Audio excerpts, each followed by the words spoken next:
हम लोग हेडिंग डाल लेते हैं बॉन्डिंग। बॉन्डिंग जनरली आपकी रिलेशनशिप है, किस तरह से आप एग्जिस्ट करना चाहते हो, क्यों एग्जिस्ट करना चाहते हो। तो कुछ पॉइंट्स ऐसे हैं जो हम लोग पहले पढ़ चुके हैं, उन लोगों को भी देख लिया जाए। वन वाज इलेक्ट्रोनेगेटिविटी, लिखें, याद कर लेते हैं, वापस से लिखते हैं electronegativity.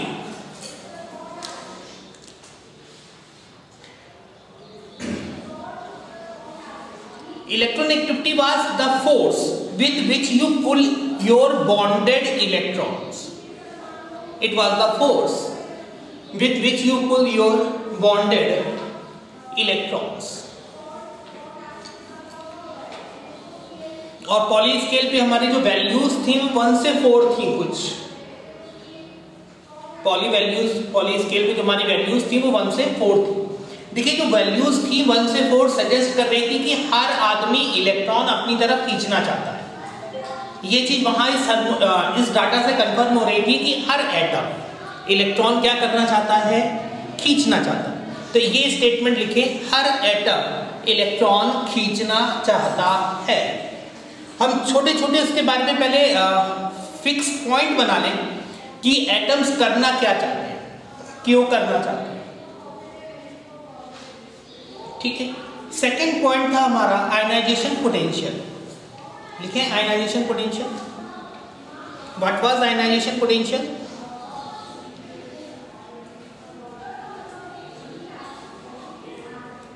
Ionization potential was the energy required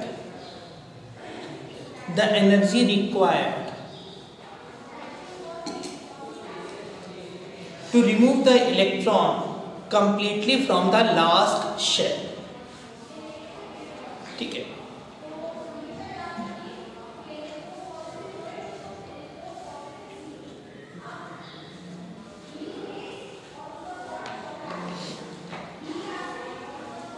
ठीक, ये डाटा कंफर्म कर रहा था कि जब भी हम इलेक्ट्रॉन हटाएंगे हमें एनर्जी देनी पड़ेगी, फोर्स लगाना पड़ेगा, अपने आप से कोई इलेक्ट्रॉन देना नहीं चाहता। लिखें एज इट इज लैंग्वेज में लिखें, जब भी हम इलेक्ट्रॉन निकालेंगे किसी सिस्टम से, किसी एटम से, न्यूट्रल सिस्टम से, हमें एनर्जी देनी पड़ेगी।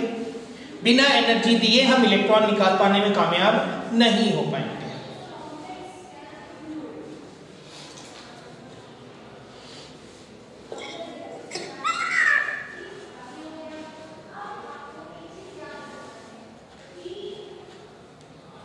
ठीक है, यहां तक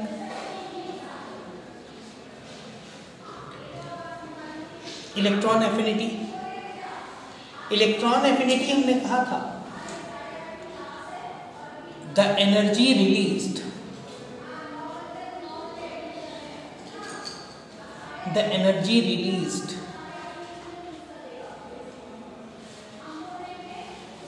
when neutral isolated atom accept an electron, when neutral isolated atom accept an electron,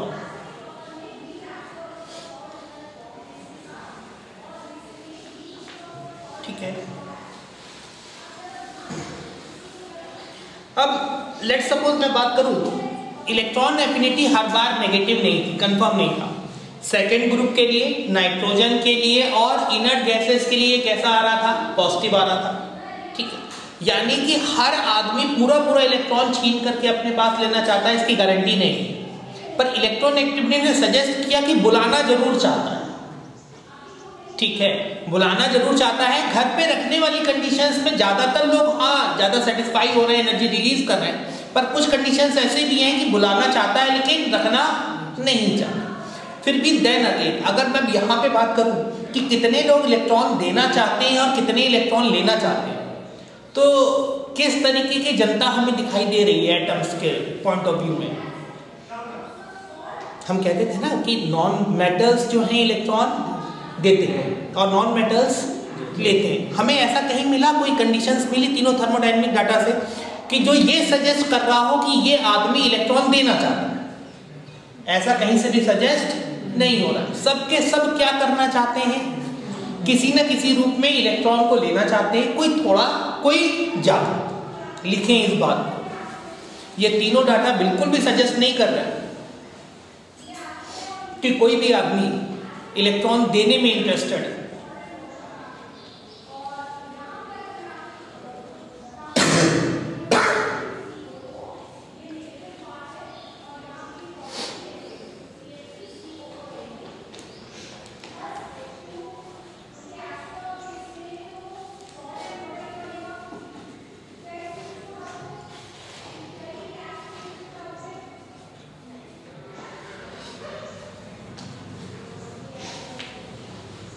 ठीक है,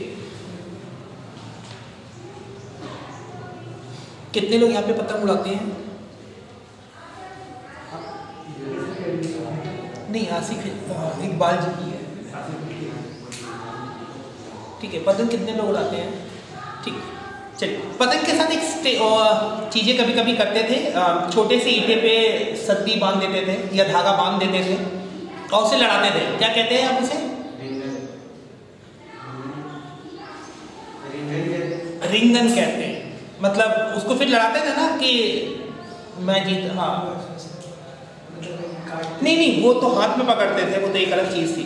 चलिए ठीक है, उसी तरीके का एक सिस्टम समझते हैं समहाउ कि मतलब या तो आप ऐसे समझ लीजिए कि मछली पकड़ने वाला कांटा मैंने एक जनरेट किया, उस तरीके का कोई सिस्टम है जो मछली पकड़ने वाला कांटा है। मैं सिर्फ एक कहानी बता रहा हूँ, ठीक है, और कहानियां ही हैं जो आपको हेल्प करेंगी चीजों को अंडरस्टैंड करने। ठीक है, बॉन्डिंग में बहुत सारी कहानियां, कुछ फेमस कहानियां हैं जो आप पढ़ेंगे भी। ठीक है, तो हम अपनी कहानी की बात कर रहे हैं। मैं मान के चल रहा हूं कि हर एटम इलेक्ट्रॉन चाहता है। हर एटम क्या चाहता है? इलेक्ट्रॉन चाहता है। और अगर हर एटम इलेक्ट्रॉन चाहता है तो किसी भी एटम को मिलने वाला नहीं है, क्योंकि सबके सब चाहते हैं। फिर इलेक्ट्रॉन देने वाला एटम कोई भी नहीं बचेगा। भाई इलेक्ट्रॉन देने वाला एटम होता ही नहीं, एग्जिस्ट ही नहीं कर रहा। हमारा तीनों डाटा क्लियरली सजेस्ट कर रहे थे, ये तीनों डाटा क्लियरली सजेस्ट कर रहे थे कोई भी देना नहीं चाहते। सबके सब, सबकी इलेक्ट्रॉन की एक्सेप्टेंस या एक्सेप्ट करने की पावर अलग अलग है। सबकी पावर अलग अलग है, लेकिन सबके सब क्या चाहते हैं? इलेक्ट्रॉन। और अगर चूंकि सारी दुनिया ही इलेक्ट्रॉन लेना चाहती है और चार्ज कंजर्व, भाई आप इलेक्ट्रॉन पैदा नहीं कर सकते। ठीक है, कि मैं फैक्ट्री डाल दूं, इलेक्ट्रॉन पैदा करने लगूं, मार्केट में बेचने लग जाऊं, ऐसा पॉसिबल नहीं है। तो करेंगे क्या ये? कैसे? कैसे ले, कैसे लेगा?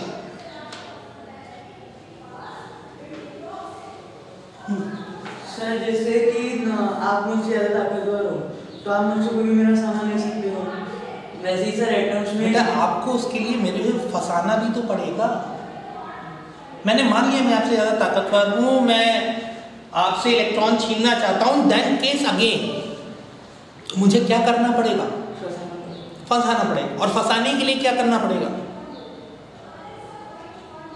फंसाने के लिए क्या करना पड़ेगा? लालच दे सकते हैं या फिर उसके अलावा कोई तरीका ही नहीं है। लालच देने के अलावा हमारे पास कोई तरीका, और लालच किस चीज का दिया जाएगा? इलेक्ट्रॉन का। आपको क्या चाहिए? इलेक्ट्रॉन चाहिए। उसके लिए आपको करना क्या है? सामने वाले से लेना है, सामने वाला देना नहीं चाहता, आपको सामने वाला फंसाना पड़ेगा और इलेक्ट्रॉन छीनना पड़ेगा। तो मैं मान लेता हूं कोई एटम है एक्स करके, मैंने मान लिया कोई एटम है एक्स करके, और ये बाहर की तरफ इलेक्ट्रॉन लेकर के घूम रहा है। ये बाहर की तरफ क्या कर रहा है? इलेक्ट्रॉन लेकर के घूम रहा है। ठीक, अच्छा, इलेक्ट्रॉन्स में जो हमने देखा था ऑर्बिटल में हम लोग फील कर रहे थे, दो तरीके के इलेक्ट्रॉन्स थे, एक अनपेयर्ड इलेक्ट्रॉन्स थे और एक पेयर्ड इलेक्ट्रॉन्स थे।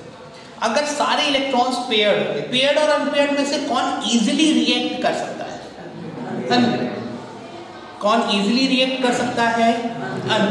अनपेयर्ड। तो ये पेयर्ड ऑफ इलेक्ट्रॉन को बाहर रखें या अनपेयर्ड को रखें? अनपेयर्ड। क्या पेयर्ड को बाहर रख सकता है? हाँ, देखो ना, नहीं, मैंने कहा कि अनपेयर्ड में और पेयर्ड में किसका आसान है? अनपेयर्ड। इसका क्या ये मतलब बिल्कुल भी निकल रहा है कि पेयर्ड इलेक्ट्रॉन इम्पॉसिबल है? नहीं निकल रहा ना। जनरली जनता किस तरीके का इलेक्ट्रॉन यूज कर रही होगी एज बेट? अनपेयर्ड। क्या paired electron as bait use किए जा सकते हैं? हाँ, पेयर्ड इलेक्ट्रॉन भी यूज किए जा सकते हैं। Favourable case unpaired. ठीक है, अब मैंने ये एटम एक्स ले लिया, एटम एक्स ने एक इलेक्ट्रॉन ले लिया, अभी मैं एक इलेक्ट्रॉन अनपेयर्ड की बात कर रहा हूं, ये लेकर के ये घूम रहा है। फिर दूसरा आदमी आया, ठीक है, और उसने अपना इलेक्ट्रॉन इसके साथ में इन्वॉल्व कराया। अभी मैं इन्वॉल्व वर्ड लिख रहा हूं, शेयर नहीं लिख रहा सर। हाँ बेटा, सर थोड़ा कैमरा ऊपर कर लीजिए, मतलब मैं थोड़ा सा कैसे? अच्छा, ठीक है।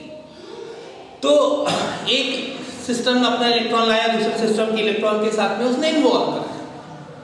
जब ये इन्वॉल्व कराया तो अब ये जो प्रॉपर्टीज हैं, जो भी प्रॉपर्टीज थी, हमने 3 प्रॉपर्टीज देखी थी। एक देखी थी इलेक्ट्रोनेगेटिविटी। इलेक्ट्रोनेगेटिविटी अभी भी वैलिड है, इस वजह से वैलिड है क्योंकि इलेक्ट्रोनेगेटिविटी थी कि the force with which you pull your bonded electron.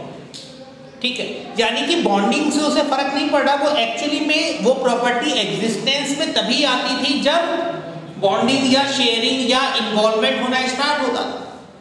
ठीक है, लेकिन बाकी की दोनों प्रॉपर्टीज वो बॉन्डिंग के हिसाब से नहीं थी। वो किसके लिए वैलिड थी?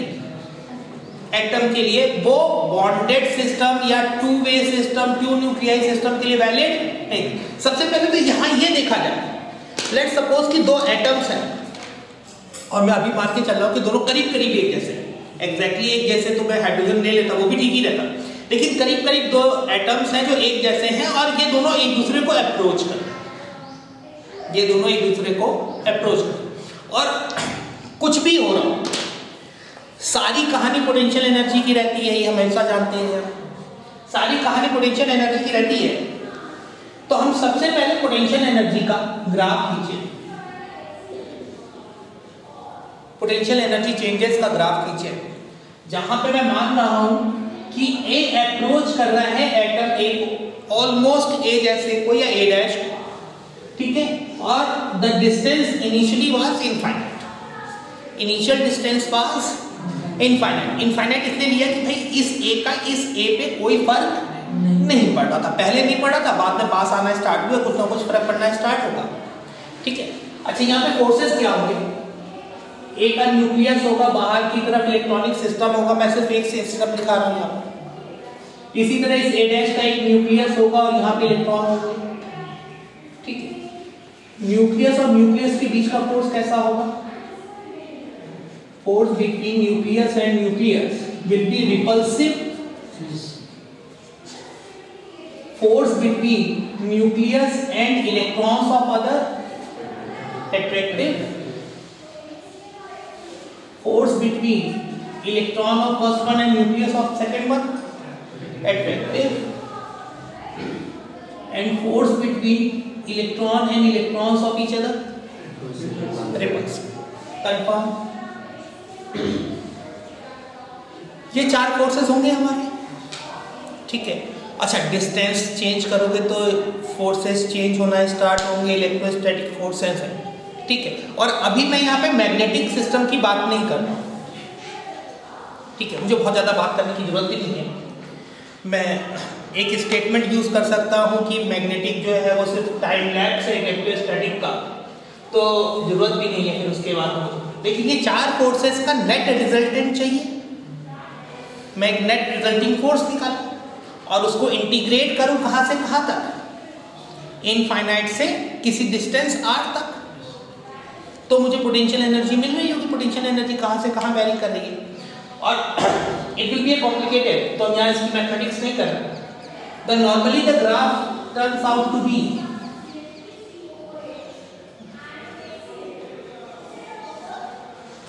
कुछ इस तरीके का ग्राफ आता है, potential energy versus distance. When 2 atoms, 2 neutral atoms approaching each other, इस ग्राफ को एक बात, ये ग्राफ जनरली जब बनाते हैं लोग तो एक सबसे बड़ी गलती करते हैं, यहाँ पे सिस्टम यू जैसा बना देते हैं, वो ग्राफ ऐसा खींच देते हैं। ठीक है, ये ग्राफ देखिए। दिक्कत क्या है, मुझे जो दोनों तरफ का स्लोप चाहिए वो सेम नहीं चाहिए। कैसा चाहिए? अलग अलग, और क्लियर हो भी रहा हो कि ये अलग है।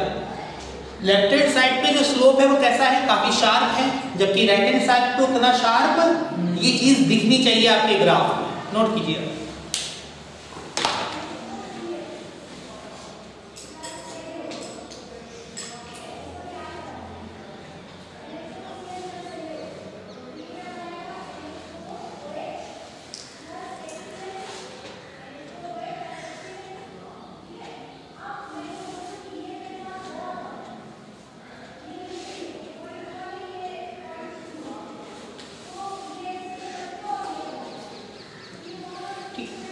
अच्छा, पोटेंशियल एनर्जी नेगेटिव मतलब सिस्टम स्टेबलाइज हो रहा है, घट रही है। तो ये हिस्सा एट्रैक्शन का है, या इस हिस्से में एट्रैक्शन फोर्सेस, ये एट्रैक्शन हो रहा है, और यहाँ पे कौन से फोर्सेस डोमिनेट कर रहे हैं? रिपल्स। अच्छा, सबसे अच्छा पोटेंशियल एनर्जी घटेगी तो स्टेबिलिटी आएगी। सबसे ज्यादा स्टेबिलिटी कितनी डिस्टेंस पे आ रही है? सिस्टम की सबसे ज्यादा स्टेबिलिटी कितनी डिस्टेंस पे आ रही है? Minimum.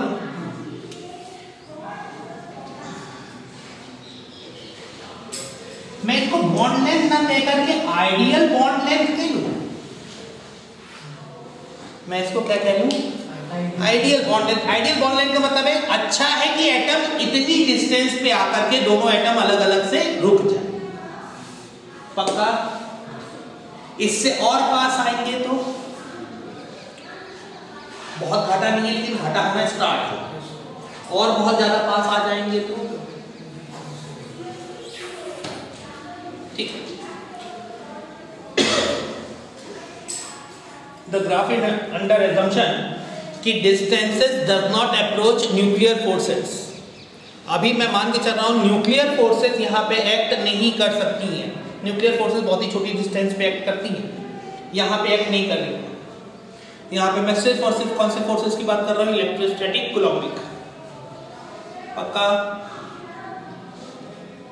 The ideal bond length is regarding the minimum.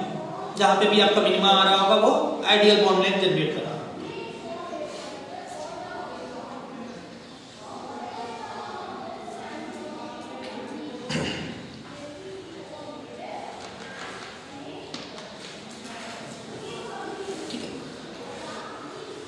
कोई मुझे डेफिनेशन बताएगा? What was the definition of the orbital? Orbital हमने ऑर्बिटल पढ़ा होगा। हाँ, द रीजन और स्पेस लिखे हैं, ऑर्बिटल की डेफिनेशन लिखे। The region, the 3D region और space where probability of finding electron is maximized. where probability of finding electron is maximized. Now, ये हमने एटॉमिक ऑर्बिटल के लिए पढ़ा था, ठीक है। अच्छा, ये 3D डायमेंशन में स्पेस है। लाइन की इक्वेशन पता है आपको? आप लाइन की इक्वेशन लिख सकते हो। जैसे लाइन की इक्वेशन होती होगी x में, y में, एक और टर्म इन्वॉल्व करके आप प्लेन की इक्वेशन लिख सकते हो। जैसे लाइन की लिखी जाती होगी वैसे प्लेन की भी आती होगी, 2 डायमेंशन की भी आती होगी, वैसे ही 3 डायमेंशन की भी आती होगी। पक्की बात है ना? 3 डायमेंशन की भी x, y, z करके एक इक्वेशन आती है। x axis, y axis, z axis में एक इक्वेशन बन जाती होगी। तो जो ऑर्बिटल होगा वो एक मैथमेटिकल फंक्शन होगा। x, y, z जो ऑर्बिटल होगा वो मैथमेटिकल फंक्शन होगा x, y और z। एक फंक्शन लिखते हैं f1x करके। f1x बराबर लिखिए x।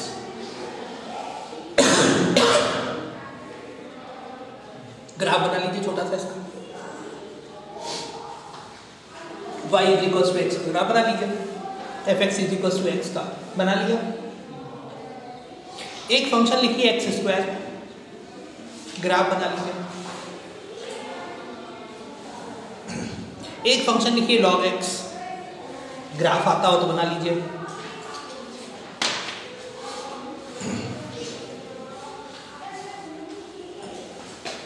ठीक है, अब तीनों को जोड़ दीजिए। f4x is equal to x plus x square plus x। अभी ये चौथा वाला ग्राफ बनेगा वो x जैसा बनेगा, पहले जैसा बनेगा, कि दूसरे जैसा बनेगा, कि तीसरे जैसा बनेगा, या इंटायरली डिफरेंट भी बन सकता है। बन सकता है एक ग्राफ में लेता x का, दूसरा लेता माइनस एक्स का, ग्राफ क्या होता है? ये बात समझ में आ रही है कि नहीं आ रही? एक सिर्फ x लेता है, एक एक्स स्क्वायर लेता है, जो अगला ग्राफ बनता वो भी एक्स स्क्वायर जैसा ही बनता, पैराबोलिक। तो ग्राफ उन दोनों जैसा बन भी सकता है। और अब हमने करा क्या, हमने यहाँ पर करा क्या कि एक एटम और दूसरे एटम को अप्रोच कराया, पोटेंशियल एनर्जी का तो ग्राफ बना लिया, ठीक है। यहाँ तक इनके इलेक्ट्रॉन घूम रहा होगा कहीं, जहाँ इलेक्ट्रॉन घूम रहा होगा उसे मैंने एटॉमिक ऑर्बिटल कहा। इसका इलेक्ट्रॉन कहीं घूम रहा होगा उसको मैंने क्या कहा? एटॉमिक ऑर्बिटल का। जब ये दोनों मिले तो इसकी भी कुछ ताकत लगी होगी, यहाँ पर इसकी भी कुछ ताकत लगी होगी। इन दोनों के मैथमेटिकल फंक्शंस सेम रहे हों इसकी कोई गारंटी तो नहीं है। इनके मैथमेटिकल फंक्शन सेम रहे हों इसकी गारंटी, ये बात समझ में आ रही है? तो यहाँ जो नए, क्योंकि अब दो आपने फंक्शंस ऐड कर दिए हैं, जुड़ गए हैं, तो यहाँ पे भी एक मैथमेटिकल फंक्शन बना होगा जहाँ पे इलेक्ट्रॉन रहेगा ही। और ये फंक्शन कैसा हो सकता है? उनके जैसा या उनसे बिल्कुल अलग। ये बात कंफर्म है कि इस फंक्शन पे कुछ असर इसका होगा और कुछ असर कंफर्म। तो जब मॉलिक्यूल फॉर्म करेगा तो एटॉमिक ऑर्बिटल्स किसमें कन्वर्ट हो जाएंगे? Molecular orbitals. लिखें, whenever atoms approaches each other, whenever atoms approaches each other, the path of electron will be merged,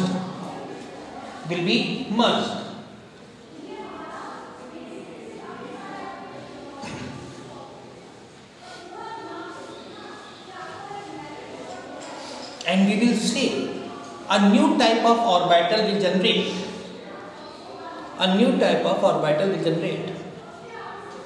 and that will be called molecular orbital.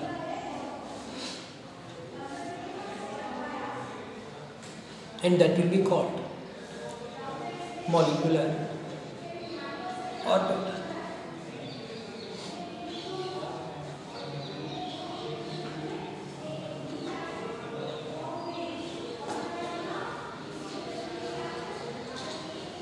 ठीक है, यहाँ तक ये नया मॉलिक्यूलर ऑर्बिटल जनरेट होगा। अच्छा, ये जो नया मॉलिक्यूलर ऑर्बिटल जनरेट होगा, अलग अलग आदमियों ने इसी चीज को अलग अलग तरह समझा है। जैसे मान लेते हैं हमारी कई थ्योरीज हैं, ठीक है, रिगार्डिंग केमिकल बॉन्डिंग हमारे पास काफी सारी थ्योरीज हैं, अलग अलग लोगों ने अलग अलग बताई। One is VBD, BSEPR, hybridisation, ठीक है, MOT, CFT, LFT, ठीक है। ये सिर्फ अलग अलग चीजों के अप्रोच करने के तरीके, ठीक है। VBT, सिल्विक पावेल, हाइब्रिडेशन, ये बहुत हमारी अर्ली स्टोरीज हैं जो हम लोग यूज करते हैं, बहुत अर्ली स्टोरीज हैं, ठीक है। इसमें करता क्या है कि ऑर्बिटल्स को मर्ज कराता है। जैसे ऑर्बिटल 1 लिया, ऑर्बिटल 2 लिया, इसको ओवरलैप करा दिया, ये कह दिया उसने मॉलिक्यूलर ऑर्बिटल बनेगा, ठीक है। बेसिक थ्योरी में खराब भी नहीं लग रहा, ऑर्बिटल 1 था, ऑर्बिटल 2 था, एक दूसरे के ऊपर रख दिया। लेकिन मैंने अभी आपसे कहा कि फंक्शन 1 और फंक्शन 2 को जब आप ऐड करोगे तो जो नया फंक्शन बनेगा वो डिफरेंट भी बन सकता है। मैंने ये नहीं कहा कि सेम बनेगा कि डिफरेंट बनेगा, मैंने कहा पॉसिबिलिटी दोनों है या नहीं है, पॉसिबिलिटी है। जबकि VBT क्या कर रही है? सिर्फ एक पॉसिबिलिटी एक्सप्लोर कर रही है, कौन सी वाली? उसी के जैसा बनेगा।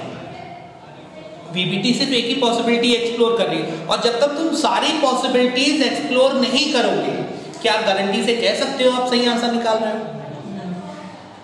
ठीक है। फिर बीबीटी में कुछ गड़बड़ियां आई तो हमने VSEPR लेके आया, उसमें एक टर्म ले आया हाइब्रिडेशन का। हाइब्रिडेशन वाज की जब ये मर्ज होंगे तो थोड़ा बहुत चेंज हो, चलिए थोड़ा बहुत चेंज भी करा देंगे बाद में हमने, ठीक है। उसके बाद molecular orbital theory I, this one is purely mathematical.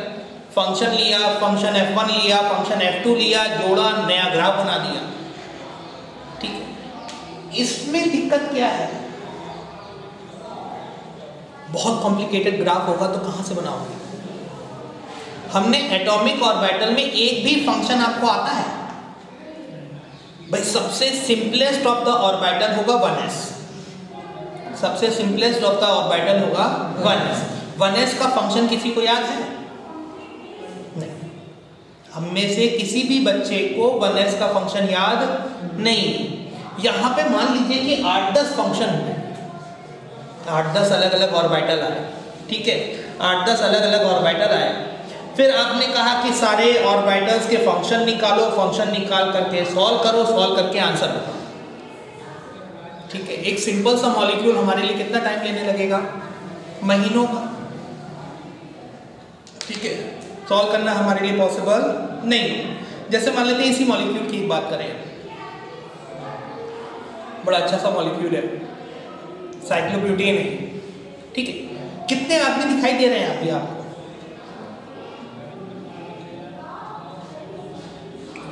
12। Sir थोड़ा नीचे करिए ना। अच्छा, 12 आदमी दिखाई दे रहे हैं आपको। अब जैसे इसको मैंने, ये कार्बन एटम है ब्लैक वाला, and this one is hydrogen atom. ये कार्बन और ये हाइड्रोजन मिलकर के यहाँ फंक्शन बना रहे हैं, इतने दिखाई दे रहा है।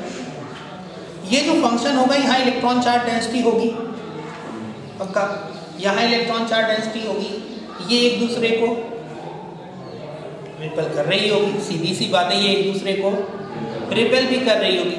जब रिपेल कर रही होगी तो इसका फंक्शन इसकी वजह से और इसका फंक्शन इसकी वजह से, पक्की बात है, चेंज हुआ होगा। तो क्या मैं सिंपली 1 और 2 एटम को सॉल्व करके किसी भी मॉलिक्यूल में आंसर लिख सकता हूँ? नहीं, मुझे सॉल्व करने के लिए सारा एक साथ डाटा इंटरप्रेट करना पड़ेगा, वरना मैं सही आंसर निकाल नहीं सकता। ये सिंपल सा छोटा सा एक मॉलिक्यूल, उसके बावजूद मैं पूरी तरह से सॉल्व नहीं कर सकता। यही दिक्कत है एमओटी। एमओटी में जो कैलकुलेशंस हैं वो कैसे हैं? बहुत कॉम्प्लिकेटेड। एमओटी के कैलकुलेशंस कैसे हैं? बहुत complicated. Then on the right hand side are CFT and LFT. CFT is crystal field theory and LFT is ligand field theory. ये हमारे कोर्स में नहीं है तो पढ़ना से फायदा भी नहीं है। अगर आपको कहीं मिलती भी है और आप पढ़ना चाहते हो तो आउट ऑफ इंटरेस्ट पढ़ लो तो अलग बात है, ठीक है, लेकिन फिर भी कोशिश करो कि ना ही पढ़ो तो फायदा नहीं, ठीक है। अब देखिए है क्या, ये हमारे कोर्स में है, इधर हमारा कोर्स है, ये हमें पढ़ना है, समझना है, आंसर लिखना है। अब मैं तुम्हें सवाल तो ये नहीं दूंगा कि हो सकता है मैं कभी कभी बोल भी दूं एमओटी के हिसाब से क्या आंसर आएगा ये बताओ, कभी कभी ये भी पूछ लो कि बीबीटी के हिसाब से क्या आंसर आएगा ये बताओ, लेकिन जनरली तो मैं ये कहूंगा ना S2S का बॉन्ड एंगल बताओ। जनरली मैं आपसे क्या पूछूंगा?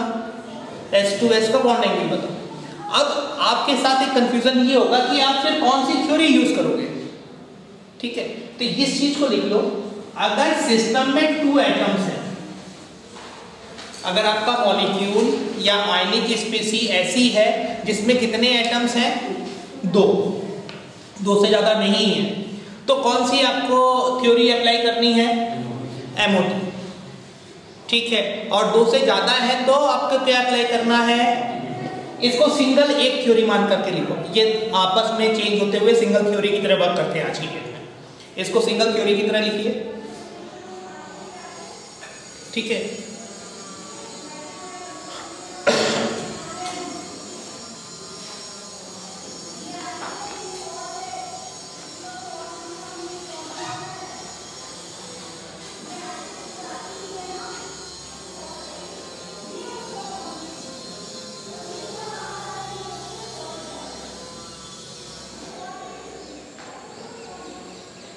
VBT, VSEPR, hybridization and so on. And there are extensions also. There are two rules, one is Drago and one is Bent. लिख लीजिएगा Drago rule and Bent rule, और इन सबको एक डब्बे में बंद कर लीजिएगा. VBT, VACPR, hybridization, Drago and Bent, इन सबको एक डब्बे में बंद कर लीजिएगा. अगला डब्बा आपका MOT का होगा. बाकी दो जो चीजें लिख रहे हो उसके बगल में छोटा सा क्रॉस लगा दीजिएगा. कोशिश करनी है, अपने को पढ़ना भी नहीं है.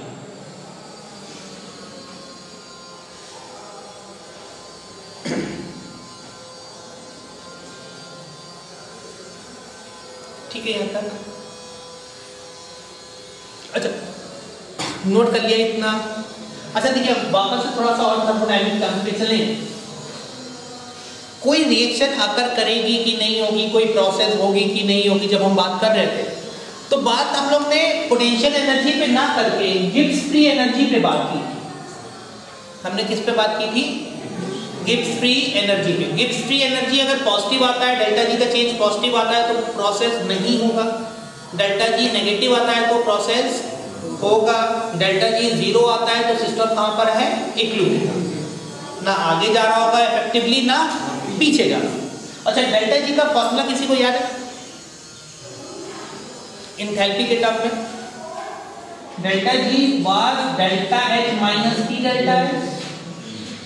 Delta G was delta H minus T delta S.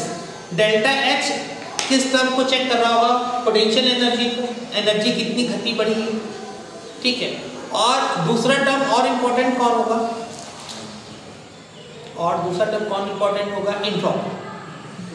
अच्छा, किसी मॉलिक्यूल फॉर्मेशन में जनरली क्या होना चाहिए? एंथैल्पी घटनी चाहिए, डेल्टा H नेगेटिव आना चाहिए, और डेल्टा S कैसा आना चाहिए? पॉजिटिव. ये पॉजिटिव आए, ये नेगेटिव आए, तो ये देखो खुशी खुशी से नेगेटिव बन जा रहा है. पक्का. तो इसके नेगेटिव होने के लिए ये नेगेटिव हो तो अच्छा है, और ये पॉजिटिव. एंथैल्पी पोटेंशियल एनर्जी घटे और एंट्रोपी बढ़े. अब मैं कोई एक रिएक्शन लिखता हूं, normal reaction, A plus A gives A2. यहां जो A2 है ये एक सिंगल स्पीसी की तरह एक्ट कर रहा हो. पहले ये दोनों A कैसे थे? फ्री थे. रैंडमनेस इस A2 के पास जाता है या इसके पास जाता है? A के पास में फ्री है, कहीं पे भी कुछ भी कर सकते हैं. जब A2 बन गए हैं तो कमिटेड हो चुके हैं. जितना सिस्टम में एक्स्ट्रा इक्वेशंस, एक्स्ट्रा कंडीशंस आएंगी, एंट्रोपी आपकी घटेगी. याद रहेगा, जितना सिस्टम बिना कंडीशंस के होगा, फ्री होगा, उतना एंट्रोपी ज्यादा. ऐसे समझ लेते हैं. शर्मा सर को सब जानते हैं यहाँ पे, है ना? मुझे बाकी नहीं मालूम है आप किस तरह बिहेव करते हैं. शर्मा सर को आप सब जानते हो. एज्यूम कर लेते हैं क्लास मैंने 1 घंटे ली, एक क्लास शर्मा सर ने ली. किस केस में क्लास की एंट्रोपी ज्यादा होगी? पक्का. किस में आप दबाव महसूस कर रहे होंगे ज्यादा? कंडीशंस किसने ज्यादा इंपोज कर रखी हैं? ऐसे बैठना है, ऐसे नहीं बैठना, बीच में बातें नहीं करनी, ये सारी कंडीशंस क्या है? मैंने इंपोज कर रखी. और जैसे ही कंडीशंस ज्यादा इंपोज होंगी, एंट्रोपी क्या होगी? लोअर होगी. और कम कंडीशंस होंगी तो एंट्रोपी बढ़ेगी. अब ये मॉलिक्यूल मैं इससे बना के भी लाया हूं. ये बड़ा इंपॉर्टेंट सा मॉलिक्यूल है, साइक्लोब्यूटेन का. नॉर्मली साइक्लोब्यूटेन आप स्ट्रक्चर देखेंगे तो वो इस तरह से लिख देगा बॉन्ड लाइन नोटेशंस में. अच्छा, ये जो स्ट्रक्चर है इसमें तुमसे पूछेगा ये एंगल कितना होगा? पक्का. ये तुम्हें दिखाई दे रहा है ना? लेकिन ये एक्चुअली में मॉलिक्यूल ऐसा होता नहीं है. ये जो तुम्हें स्ट्रक्चर दिखाया जा रहा है, ये जो मैंने बोर्ड पे बना रखा है स्ट्रक्चर, सिर्फ ब्लैक बॉल्स को देखिएगा, ठीक है? अभी व्हाइट बॉल्स को मत देखिए, या मैं हटा ही देता हूँ 2 सेकंड के लिए, फिर से यूज कर लूंगा.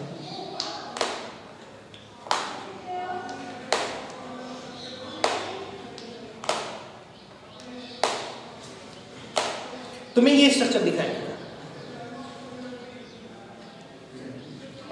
ठीक है? और ये स्ट्रक्चर इस तरह से दिखाने से, भले वो लिखे या ना लिखे, तुम्हारे पास अपने आप एक फीलिंग क्या आ रही है, what is the bond angle over here 90, ठीक है।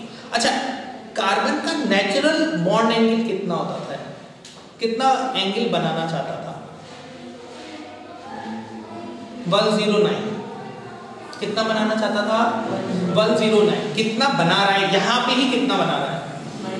अच्छा, बॉन्ड अगर आप बनाना चाहते थे, जैसे मैं बताऊं, नॉर्मली ये जो एटम्स है ये अपने आप ही 109 डिग्री पे, अगर आप इसे फ्री छोड़ दीजिए तो ये एंगल अपने आप कहाँ भाग जाना चाहिए, 109। तो अगर 109 को 90 बनाना होगा तो क्या करना पड़ेगा,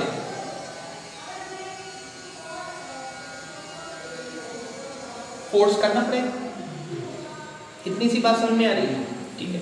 सिंपल सी छोटी सी प्लास्टिक है, इजीली मोल्ड हो जा रही है, तो आपको लग रहा है कि इतना आसान होगा वो बॉन्ड को मोड़ लेना, पक्का। तो पोटेंशियल एनर्जी सिस्टम की ज़्यादा अच्छी तो हुई नहीं होगी, बहुत फायदे में तो नहीं रहा होगा, फायदे में रहा होगा तो भी बहुत फायदे में नहीं रहा होगा। अभी मॉलिक्यूल करता क्या है देख लीजिए।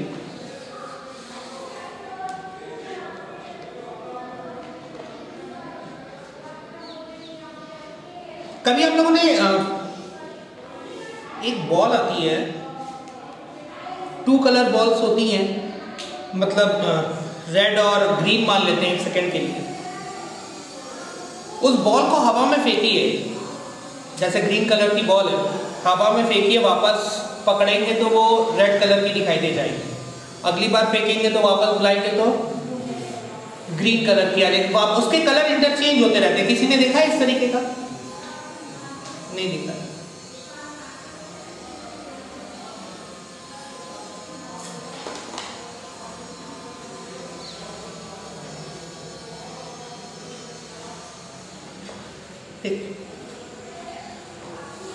अच्छा, अगर कोई रेड से ग्रीन, ग्रीन से रेड कर रहा हो तो उसके पास दोनों कलर पहले से रहे होंगे, तो कंफर्म है, जादू तो हो नहीं रहा है, पक्का। हो क्या रहा होगा, कभी रेड बाहर की तरफ आ जाता होगा और ग्रीन अंदर चला जाता होगा, तो कैसा रेड कलर अपीयर होने लगता होगा, रेड। और अगली बार जब फेंको तो उल्टा हो जाता होगा, क्या हो जाता होगा, पक्का। Now see what this molecule do, structure ठीक बना। पहली बात तो ये मॉलिक्यूल इस तरह से थोड़ी देर के लिए मैं एग्जिस्ट कर, अभी सिर्फ वाइट जो बॉन्ड्स हैं उन पे ध्यान दीजिए, ठीक है। अभी सिर्फ और सिर्फ वाइट बॉन्ड्स पे ध्यान दीजिएगा। अगर मैं बीच में एक प्लेन मान लूं, ऐसा मीटिंग एंड होगी क्या?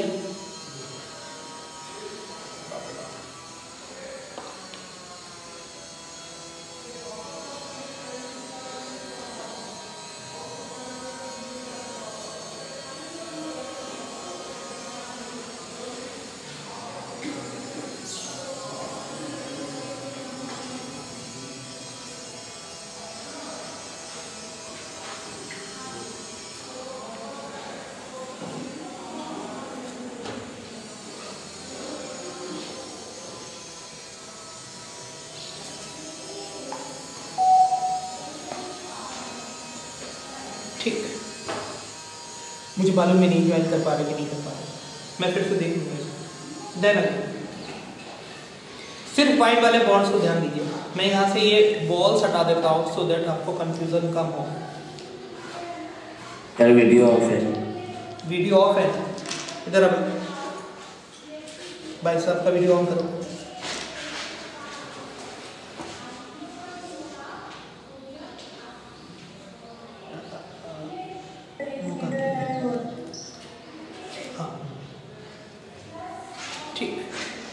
इधर देख लीजिए, सिर्फ व्हाइट बॉन्ड्स में ध्यान दीजिएगा, बीच के नहीं। अगर मैं 1 सेकेंड के लिए बीच में एक हाइपोथेटिकल प्लेन मान लूं, 1 सेकेंड के लिए यहाँ पे एक हाइपोथेटिकल सा प्लेन मान लूं, तो ये जो व्हाइट बॉन्ड्स होंगे वो आपको प्लेन के ठीक परपेंडिकुलर ऊपर और नीचे दिखाई देगा, ठीक है। और पर्पल कुछ एंगल्स पे, पर्पल कुछ एंगल्स पे। और लेट सपोज मैं 1 सेकेंड के लिए इसको बटरफ्लाई मान, 1 सेकेंड के लिए इसको बटरफ्लाई मान, ठीक है।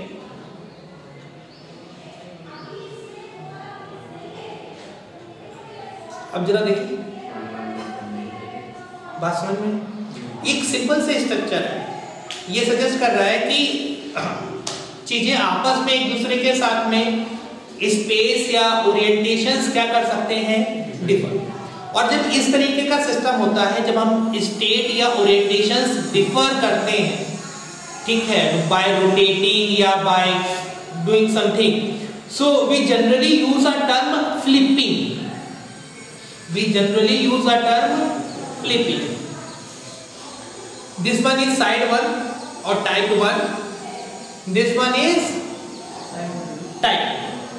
अब type 1 से type 2, अभी तो मैं बहुत सिंपल सा मान ले रहा हूँ कि इसी तरह हो रहा होगा। देखो होने को बहुत कुछ हो सकता है, पहले ऐसा हुआ हो फिर ऐसा हुआ हो, डिपेंडिंग अपॉन कि क्या हुआ उसमें हम बाद में जाते हैं। अभी हम सिंपल मान लेते हैं कि ये सिस्टम टाइप 1 से इस तरह से क्या गया होगा, टाइप 2। जब टाइप 1 से टाइप 2 में गया होगा तो वो एक फॉर्म में एग्जिस्ट कर रहा होगा या दो फॉर्म में? दो फॉर्म। जब एक ही सिस्टम अलग अलग फॉर्म में एग्जिस्ट करने लगेगा तो उससे फर्क क्या पड़ेगा?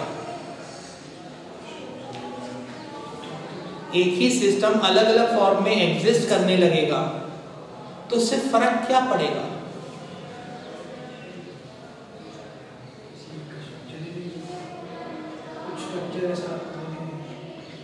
एक ही आदमी था, एक ही कंपाउंड था, एक ही सिस्टम था, फॉर्म 1 में भी एग्जिस्ट कर रहा था और फॉर्म 2 में भी, ऐसे भी था और वैसे भी था, इससे फर्क क्या पड़ेगा? कोई कुछ कहना चाह रहा है? I don't know.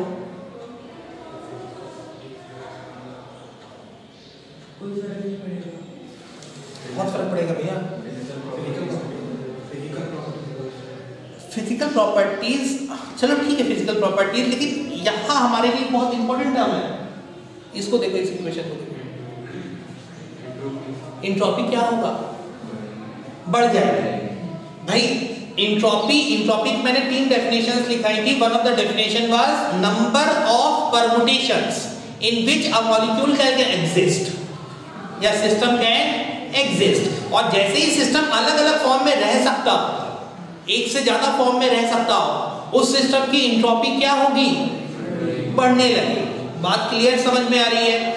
अब इस मॉलिक्यूल के साथ दिक्कत क्या थी? पोटेंशियल एनर्जी बहुत अच्छे से नेगेटिव नहीं जा रही होगी, ये पक्का है। क्यों? क्योंकि बॉन्ड एंगल आपका बहुत ही खराब कर रखा है, आपने बहुत ज्यादा जबरदस्ती सिस्टम को बना रखा है, फोर्सेस लगा रखे होंगे, पोटेंशियल एनर्जी बढ़ी होगी, सिस्टम में दिक्कत आई ना भाई।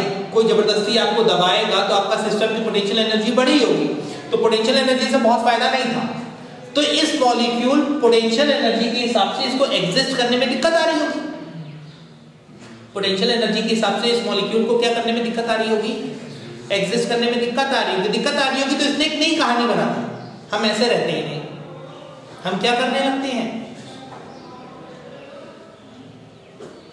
अगर इसको मैं एक सेकंड बटरफ्लाई के समझूं तो मॉलिक्यूल पंख फड़फड़ाने लगा है। मॉलिक्यूल इस फॉर्म में एग्जिस्ट करने में उसे दिक्कत आ रही थी, उसने क्या करना है? स्टार्ट कर दिया, जिसकी वजह से एंट्रोपी बढ़ गई, जिसकी वजह से सिस्टम एग्जिस्ट करना स्टार्ट हो गया। यानी इस मॉलिक्यूल ने, मॉलिक्यूल एक्स बुलाता हूं, इस मॉलिक्यूल एक्स ने पूरी ताकत लगी जिंदा रहने के लिए। इस मॉलिक्यूल एक्स ने पूरी ताकत लगाई जिंदा रहने के लिए। क्या ऐसे सारे मॉलिक्यूल लगा पाते होंगे? गारंटी नहीं। बहुत सारे ऐसे मॉलिक्यूल होंगे जो मर चुके होंगे, अब तक दुनिया में एग्जिस्ट ही नहीं कर पाए होंगे, बहुत सारे रहे, ठीक है। लेकिन फिर भी हर मॉलिक्यूल करना क्या चाहता है? एग्जिस्ट, जिंदा रहना चाहता है। और ये प्रॉपर्टी जिंदा लोगों की है, सबकी है, सबकी। ये प्रॉपर्टी जो है वो सबकी, सबके सब एग्जिस्ट करवाना चाहते हैं, अपना एग्जिस्टेंस चाहते हैं सिस्टम में, स्टेबिलिटी चाहते हैं, और स्टेबिलिटी का हर तरीका, हर बहाना खोजने की कोशिश कर रहे हैं। This is the overall crux of bonding. What is the need of bonding? ताकि वो एग्जिस्ट कर पाए, स्टेबलाइज हो पाए। और स्टेबिलिटी के लिए क्या रूल है? कोई नहीं। स्टेबिलिटी के लिए कोई भी रूल, किसी भी तरह बाय हुक और बाय क्रुक अगर वो एग्जिस्ट कर पा रहा है तो वो क्या करेगा? एग्जिस्ट करेगा। इतनी बात समझ में आ रही है? इसी चीज को लिखे, यही सबसे इंपॉर्टेंट है बॉन्डिंग में।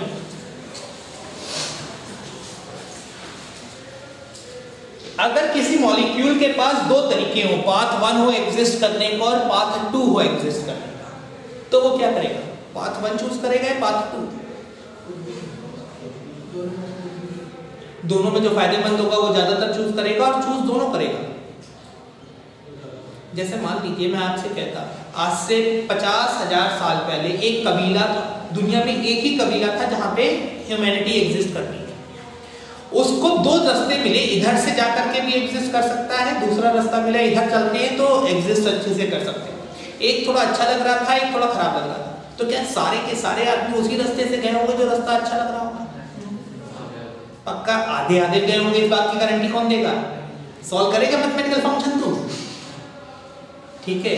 कुछ पाथ 1 लिया होगा, किसी ने पाथ 2 लिया होगा, अगर पॉसिबिलिटी रही हो एक ही पाथ रहा होगा तो फिर एक ही किया। इतनी बात भी क्लियर समझ में आ रही है। लेकिन उसने हर काम किस वजह से किया होगा? Toward the existence. And now what are these theories, these VBT, VSEPR, hydrogen, CFT, LFT, what are these theories? हाँ, इट इज एन इनसाइट जो हम समझ रहे हैं कि मॉलिक्यूल इस वजह से, हमें ये दिखा आदमी यहाँ पे था, हमें ये दिखा आदमी इस रास्ते से यहाँ जा रहा है, ठीक है। अब इस आदमी ने ये रास्ता इस वजह से लिया होगा, इसकी हमें कहानी बनाना है। देखो गारंटी हम नहीं दे सकते क्योंकि इस आदमी से हम बात नहीं कर सकते, उससे जाकर के पूछ लेते भैया तू क्यों जा रहा है, तो कोई लफड़ा ही नहीं था यहाँ। लेकिन है क्या, उस आदमी से पूछ नहीं सकते एटम से कि भैया तू बता दे तू कौन सी थ्योरी मानता है, वो अपने को बता नहीं रहा। तो हम लोगों ने कहानियां बना रखी है, ठीक है।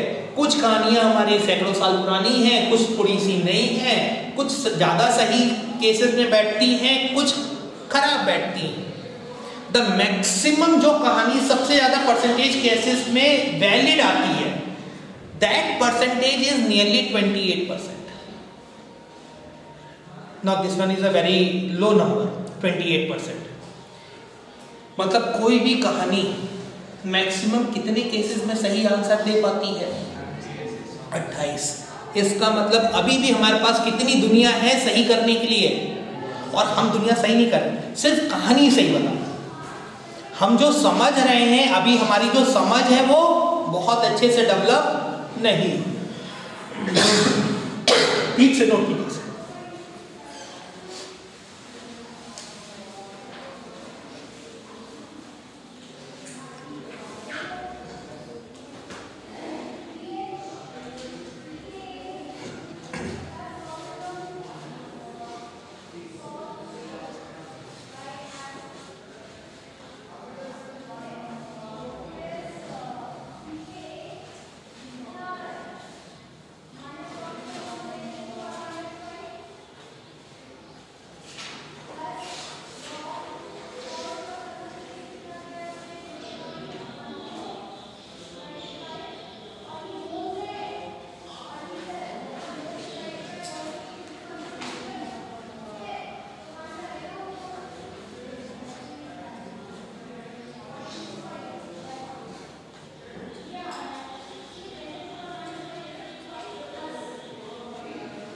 चलिए वापस से आते हैं उसी पे।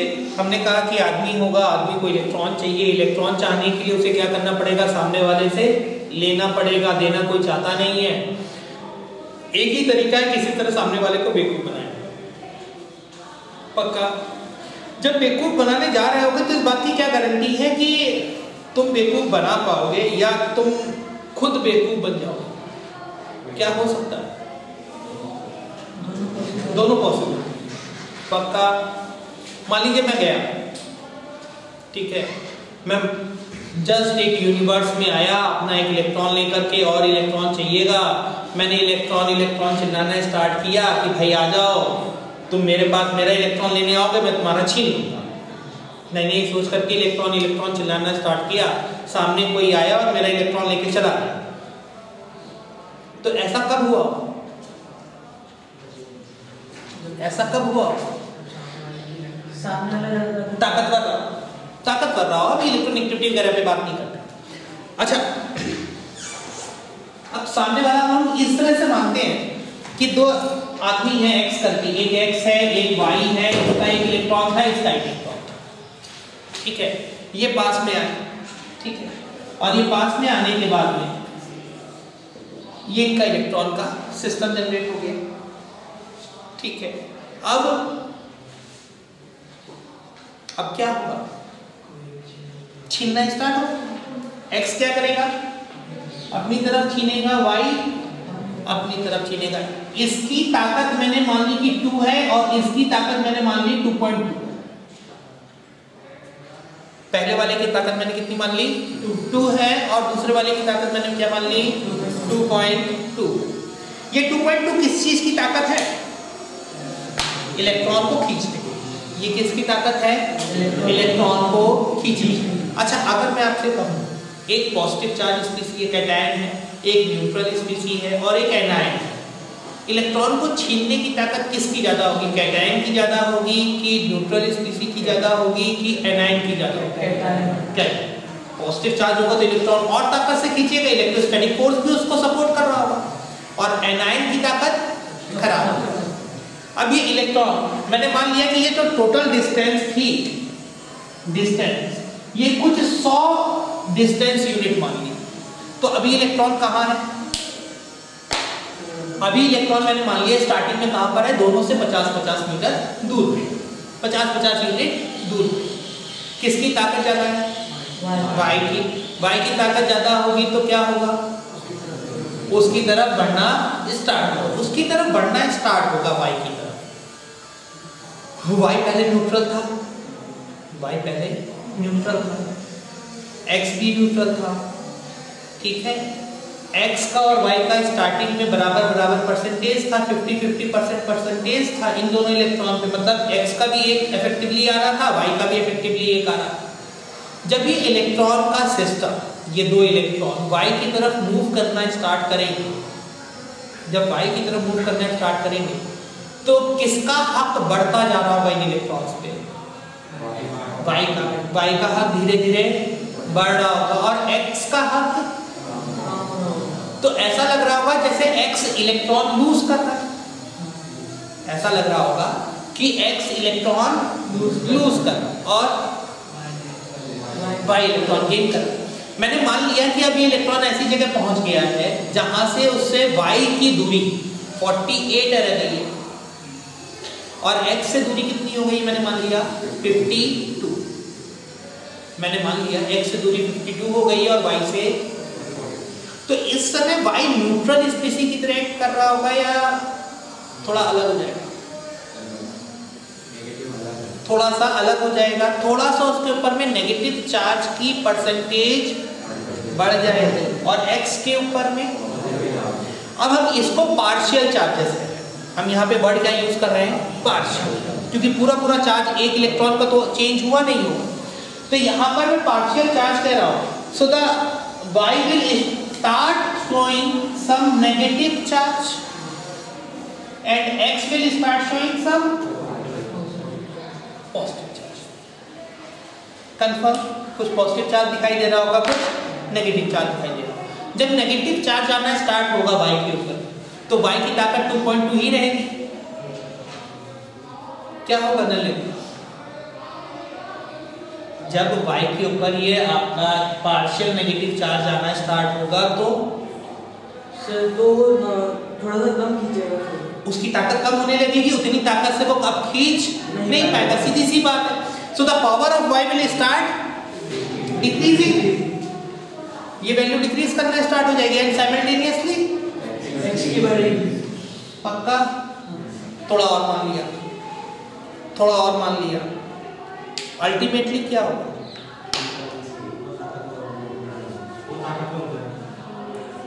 नहीं होगा, x ताकतवर नहीं होगा ज्यादा, दोनों बराबर पे आने के बाद रुक जाएगा ना भाई, फोर्सेस बराबर हो जाएंगे तो मूवमेंट कैसे आ रहा, पक्का। एक समय ऐसी आएगी जब दोनों की ताकत बराबर हो जाए। अब ये कितनी डिस्टेंस पे होगा, डिपेंडिंग है कि कितना इनके बीच का डिफरेंस ज्यादा है, ठीक है। अच्छा, पूरी तरह 100% y अपने पास ले जाए इलेक्ट्रॉन, 100% वाई अपने पास इलेक्ट्रॉन ले जाए, इसके लिए पावर डिफरेंस कितना चाहिए? इनफाइनाइट। पावर की मैक्सिमम वैल्यू कितनी थी? 4। मिनिमम वैल्यू कितनी थी? 1। पावर डिफरेंस मैक्सिमम कितने का हो सकता है? 3 का। इनफाइनाइट पॉसिबल नहीं है। क्या ये कभी भी ये पॉसिबल है कि y 100% इलेक्ट्रॉन ले ले और x का इलेक्ट्रॉन चला जाए? ये पॉसिबल नहीं।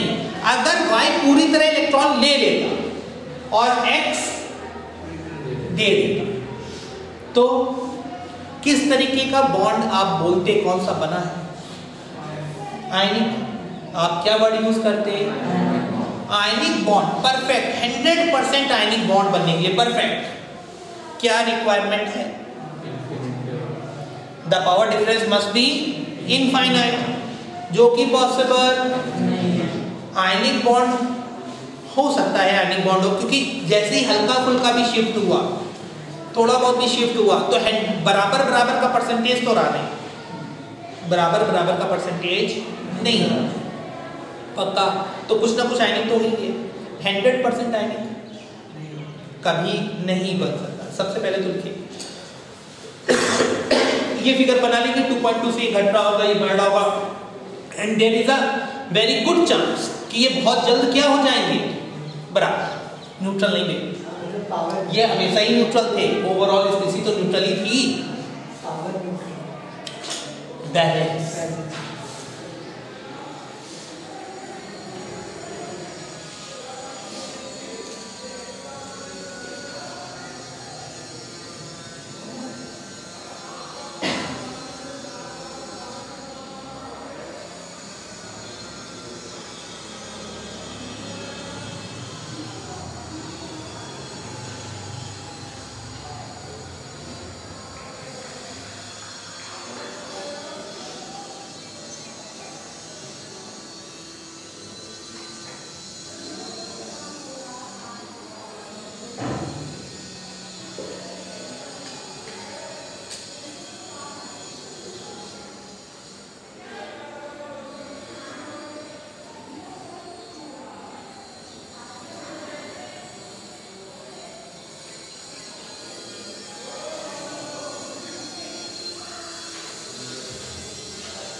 ठीक है यहाँ तक। तो आयनिक बॉन्ड कब बनता है? जब एक आदमी इलेक्ट्रॉन दे देता है और एक आदमी इलेक्ट्रॉन ले लेता है। ठीक है, पूरी तरह से ये स्टेटमेंट कभी भी सही होने वाला नहीं, कभी भी ये पूरी तरह से स्टेटमेंट सही होने वाला नहीं। 100% आयनिक बॉन्ड के लिए कितना पावर डिफरेंस चाहिए था? इनफाइनाइट, जो कि पॉसिबल नहीं। पक्का? तो अब मैं तुमसे कहूं कि there should be ionic character. Ionic character की रेंज भी होगी, 2% भी हो सकता है, 20% भी हो सकता है, 15% भी हो सकता है। सो आयनिक परसेंटेज की रेंज लिखेंगे क्या? 0 to 100, 0 to 100, 0 to 100, 0 to 100।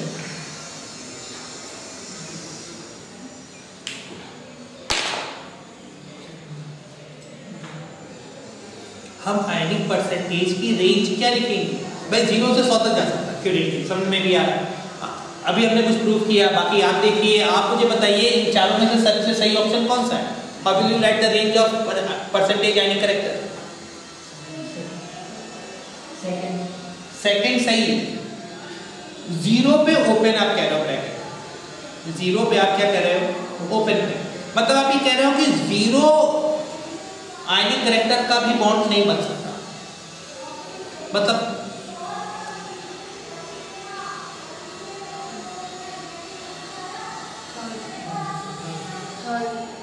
है, आपके हिसाब से 0 बन सकता है।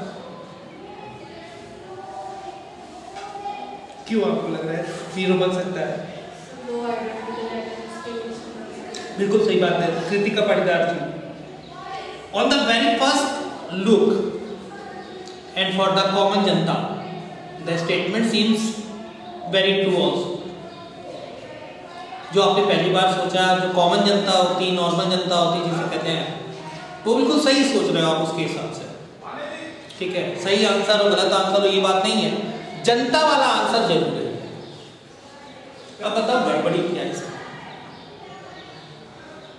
नहीं गड़बड़ है, गलत है। जब आइडेंटिकल एटम्स होंगे तो आपको लग रहा है कि इलेक्ट्रॉन का दोनों का पेयर एग्जैक्ट बीच में होगा 50 पे, तब आपको क्या लग रहा है कहां पर होगा? एग्जैक्टली 50 पक्का। अच्छा 50 से 51 होगा तो परसेंटेज आयनिक कैरेक्टर कुछ होगा, मैं 1% मान 51 की जगह 49 हो गया तो भी परसेंटेज आयनिक कैरेक्टर 1% होगा, ऐसे ही मान लो एक डिस्टेंस पे।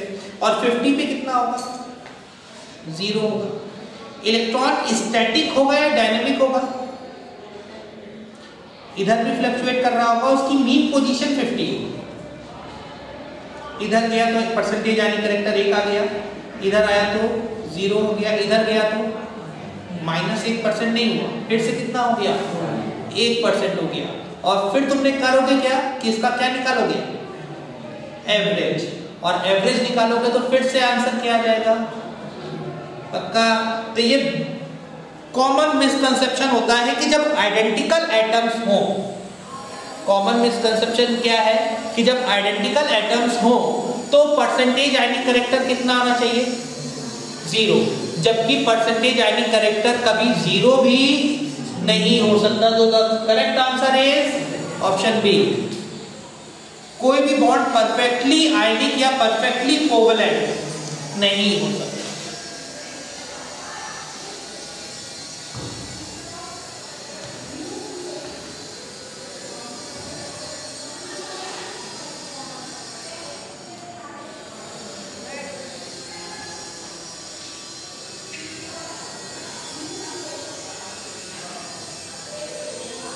ठीक है, यहाँ तक कोई भी बॉन्ड ना तो परफेक्ट आयनिक होगा ना परफेक्ट कोवलेंट होगा, ठीक। फिर भी हम अभी आयनिक बॉन्ड की ही बात करते हैं, ठीक है। तो हेडिंग डालते हैं आयनिक बॉन्डिंग। हम मान के चल रहे हैं जो आपने हाई स्कूल में आयनिक बॉन्ड पढ़ा हुआ है वही बताने जा रहा हूँ स्टार्टिंग में, जो आपने हाई स्कूल तक में आयनिक बॉन्ड पढ़ा हुआ है। मतलब एक आदमी ने इलेक्ट्रॉन दे दिया, एक आदमी ने इलेक्ट्रॉन ले लिया, बस इतनी सी सिंपल सी कहानी है। कोई एग्जाम्पल देंगे आयनिक का? NaCl ले लें, ठीक है। अच्छा मैं तुम्हें एग्जाम्पल दूं, लिखो आप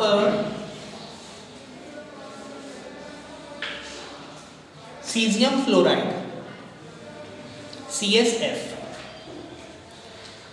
सीजियम फ्लोराइड लिखाने का रीजन ये है कि जितने भी कंपाउंड्स बनेंगे दुनिया में सबसे ज्यादा आयनिक कैरेक्टर इस कंपाउंड का है, इसका 100 तो होगा नहीं, सबसे ज्यादा। इसका ये मतलब नहीं है कि 100 है, 100 पॉसिबल नहीं है, ठीक है।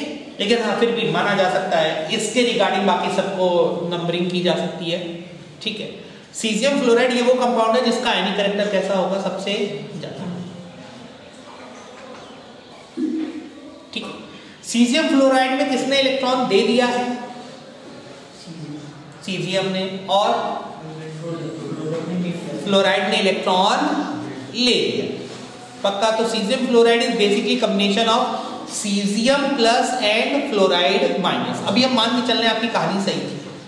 आपकी कहानी क्या थी पहले हाई स्कूल तक की? हमारी कहानी ये थी कि फ्लोरीन ने सीजियम से इलेक्ट्रॉन छीन लिया है। केस 1 मुझे नहीं मालूम आपने क्या पढ़ा। केस 2 सीजियम ने दे दिया है और फ्लोरीन ने ले लिया। आपने क्या कहानी पढ़ी है? अरे आपने कहानी पढ़ी होगी ना, याद है? दोनों कहानियों में अंतर है। सीजियम ने खुशी खुशी इलेक्ट्रॉन दे दिया है, खुश होकर के, और फ्लोरीन ने खुश होकर के ले लिया है, या आपने ये पढ़ा है कि फ्लोरीन ने छीन लिया, खुशी खुशी वाले कहानी। सीजियम ने इलेक्ट्रॉन दे दिया और फ्लोरीन ने इलेक्ट्रॉन ले लिया। जब सीजियम ने इलेक्ट्रॉन दिया वो किस में कन्वर्ट हो गया? सीजियम पॉजिटिव में। और फ्लोरीन ने इलेक्ट्रॉन लिया तो वो किस में कन्वर्ट हो गया? Fluorine negative. पक्का? अच्छा, जब सीजियम को मैं मान लेता हूँ साधु महात्मा थे, महात्मा गांधी टाइप थोड़ी देर के, इन्होंने इलेक्ट्रॉन दे दिया और इन्होंने मतलब क्या कहते हैं, त्याग करने में, त्याग करना हुआ इलेक्ट्रॉन का, त्याग करने में इन्हें बड़ी खुशी मिली। ठीक है। अच्छा, ये साधु महात्मा थे, बहुत ही सिद्ध टाइप के थे, हिमालय से अभी अभी लौटे थे। ठीक है। तो इलेक्ट्रॉन देने के बाद में इनको क्या फीलिंग आई? रिग्रेट की फीलिंग हुई या नहीं हुई? तो फिर फ्लोरीन से चिपक क्यों गए? फिर वो फ्लोरीन के साथ साथ क्यों चलने लग गए? सोचो ना, फ्लोरीन के साथ चिपके भी नहीं चिपके? सीजियम फ्लोराइड एक साथ चिपका। सीजियम ने तो दे दिया था, साधु महात्मा टाइप के थे, इलेक्ट्रोपॉजिटिव उसी को तो कहते थे, ऐसे ही समझाया जाता था ना इलेक्ट्रोपॉजिटिव को, बढ़िया आदमी होता है, इलेक्ट्रॉन दे देता है, गिफ्ट करता है, रैप करके कर दिया उसको, गिफ्ट रैप कर दिया, दे दिया, उसके बाद फ्लोरीन से चिपका क्यों?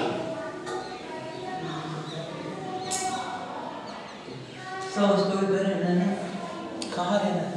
सब सीजियम के पास एक इलेक्ट्रॉन कम होगा तो जो उसको पॉजिटिव चार्ज रहेगा। हाँ। तो उसको सर एटम कंजर्वेशन तो करना है। ये तो हमारी कहानी थी ना, हर इलेक्ट्रॉन चाहिए। ये कहानी हाई स्कूल की तो थी नहीं तुम्हारी। हाई स्कूल की तुम्हारी कहानी क्या थी? ऑक्टेट। ऑक्टेट कंप्लीट हो गया था उसका। सीजियम भी पोज, फ्लोरीन भी पोज, दोनों हैप्पीली लिविंग आफ्टर अलग अलग रहते ना। पक्का ना? फिर चिपक क्यों गया सीजियम? देखिए क्या हुआ, देखिए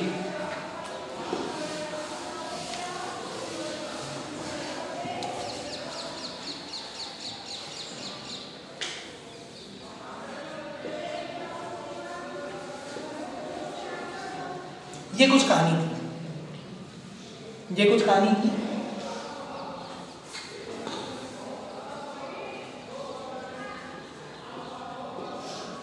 इसके अंदर में 8 इलेक्ट्रॉन है।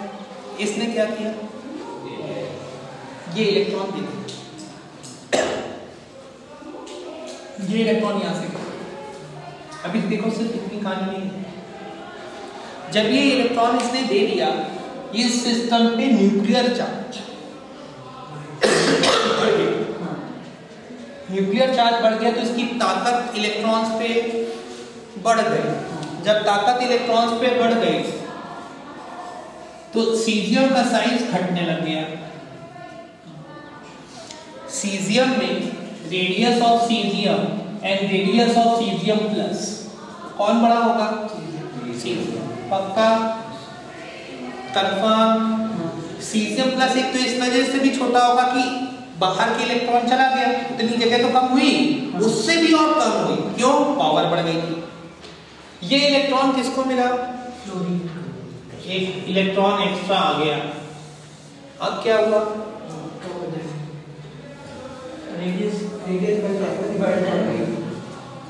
रेडियस ऑफ फ्लोरीन और रेडियस ऑफ फ्लोराइड में कौन ज्यादा होगा? Radius of fluoride. यहां तक बात समझ में आ गई। अब मैं इसको दूसरी तरफ देखूं। सीजियम का एक राज्य था।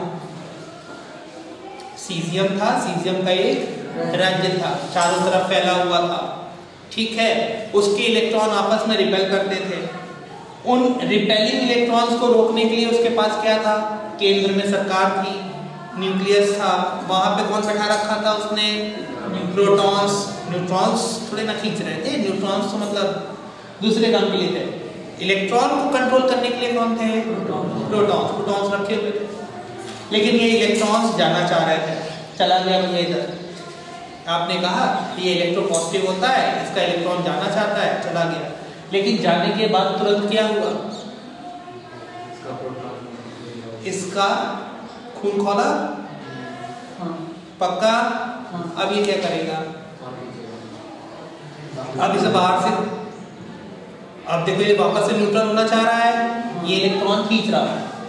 अब इसका जो राज्य पहले फैला हुआ था, जिसमें इसका बहुत अच्छा कंट्रोल नहीं था, इधर उधर मामले थे, बहुत अच्छे से पकड़ में नहीं आ रहे थे, अब इसका राज्य कैसा हो गया? छोटा हो गया है। इसका कंट्रोल अपने राज्य पे ज़्यादा हो गया है। इसके इलेक्ट्रॉन तो जल्दी जाने वाले नहीं है। और ये क्या कोशिश करेगा? अब ये दूसरे राज्य पे पक्का। फ्लोरीन पहले कैसा था? बड़ा कंट्रोलिंग था। फ्लोरीन कैसा था? बड़ा कंट्रोलिंग था। उसने छीन भी लिया, कि जैसे ही छीना, जैसे ही इलेक्ट्रॉन आया, वैसे ही क्या हुआ? साइज बढ़ गया और उसकी पावर कम हो गई। पावर कम हुई। अब इसका उतना अच्छा कंट्रोल बचा नहीं। इतनी बात समझ में आई? इसका उतना अच्छा कंट्रोल बचा नहीं। ये पॉजिटिवली चार्ज हो चुका है, ये नेगेटिवली चार्ज हो चुका है। नॉर्मली इसका साइज कैसा, सिस्टम कैसा होना चाहिए था? स्फेरिकल। इसका भी कैसा होना चाहिए था? स्फेरिकल। इसका सिस्टम स्फेरिकल नहीं बचेगा। पूछो क्यों नहीं बचेगा? सोचो, मैं कह रहा हूं कि इसकी जो चार्ज डेंसिटी का जो शेप आ रहा होगा वो अब स्फेरिकल नहीं बचा होगा। क्यों नहीं बचा होगा? ये खींच रहा होगा। ये इसकी इलेक्ट्रॉन चार्ज डेंसिटी को क्या कर रहा होगा? डिस्टॉर्ट कर रहा होगा, अपनी ओर खींच रहा होगा। तो थोड़ा सा बम्प आने लगेगा यहाँ पर, थोड़ा सा यहाँ पे क्या आने लगेगा? बम्प। इतनी बात क्लियर है? सिर्फ यहाँ तक नोट कीजिए, नेक्स्ट क्लास में यहीं से स्टार्ट करेंगे वापस। ठीक है, ये कंफर्म है ना बम्प क्यों आ रहा होगा? पक्का? चलिए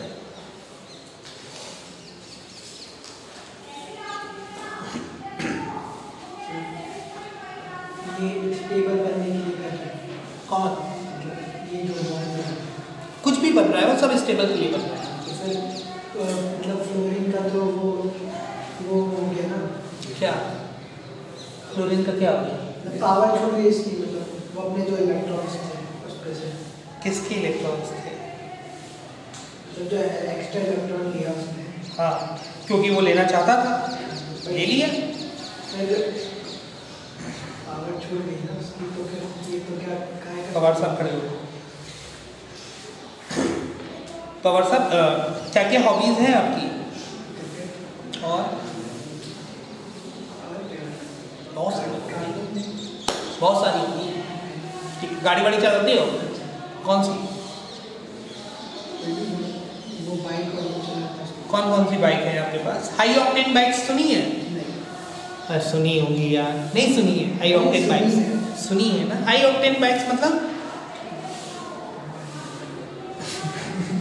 हाँ, हाई ऑक्टेन बाइक मतलब चलिए मान लीजिए कि ये आपके सपने की बात करते हैं। बीएड से सपने भी आते हैं कई बार, खूब पैसे वाले हो गए, ये कर लेते हैं, वो कर लेते हैं। मान लीजिए आपको कल ऑफर आ जाए, कोई कहे यार रेसर बन जा तुम, सुन तो सोचने में क्या जा रहा है अपना, रेसर बनने का ऑप्शन आ गया अपने पास। फिर हो सकता है हम डिसाइड कर लेके बन भी जाते हैं। मान लीजिए कि आपका कैरियर अच्छा नहीं रहा, फिर आपको रिग्रेट भी हो सकता है। ठीक है, तो अब आप फ्लोरीन पे क्या कहना चाहते हो जरा सोचो और इससे आंसर निकालो जो मैंने आपको बोला। आप बहुत सारे डिसीजंस लोगे, आपके पास बहुत सारे ऑप्शंस होंगे, ऑप्शंस के हिसाब से आप डिसीजंस लेंगे। सारे डिसीजंस इक्वली आपके लिए फायदेमंद होंगे, इसकी कोई गारंटी नहीं। मैंने जब कहा एक कम्युनिटी होगी उसके पास दो पाथ होंगे, तो ये नहीं होगा कि जो बेटर पाथ होगा सबके सब उस पर ही चलने लगेंगे। बेटर पाथ पे चलने वालों का परसेंटेज ज़्यादा होगा, कितना ज़्यादा होगा इसकी भी गारंटी नहीं। लेकिन कुछ ना कुछ ऐसे भी होंगे जो रेसर बनने चले जाएंगे, पक्का ना। और हो सकता है कि बन भी जाए। एक नहीं तो शाहरुख खान बनता ही है ना 10 सालों में, तुम भी बन सकते हो। ठीक है, देख लीजिए बम्प, ये बात समझ में आ रही है। और जैसे ही बम्प आएगा एक चीज कंफर्म हो जाएगी, it is not a perfect ionic bonding. Perfect ionic bonding हम तभी कह पाते हैं जब इनके फिगर्स बाद में भी कैसे आते हैं, परफेक्ट स्फेरिकल नहीं रहेंगे तो ये बम्प जनरेट हो जाए। सेकंड, आप लोगों को भी ये जो भी लेक्चर्स हो रहे हैं ये लेक्चर्स रिकॉर्ड हो रहे हैं, ठीक है। सेम लेक्चर्स लेक्चर 1 में भी बनेगा, लेक्चर 2 में भी बनेगा। जो अच्छे से लेक्चर जनरेट हुआ होगा वही अपलोड हो जाएगा। तो रोज अपनी क्लास भी ज्वाइन कीजिए, लेक्चर्स भी देखिए और हो सके पार्टिसिपेट कीजिए। केमिकल बॉन्डिंग पूरी कहानी है, रट करके तुम कुछ सॉल्व ना कर पाओगे पक्का। चलिए इसको एंड करना है, वीडियो देखिए।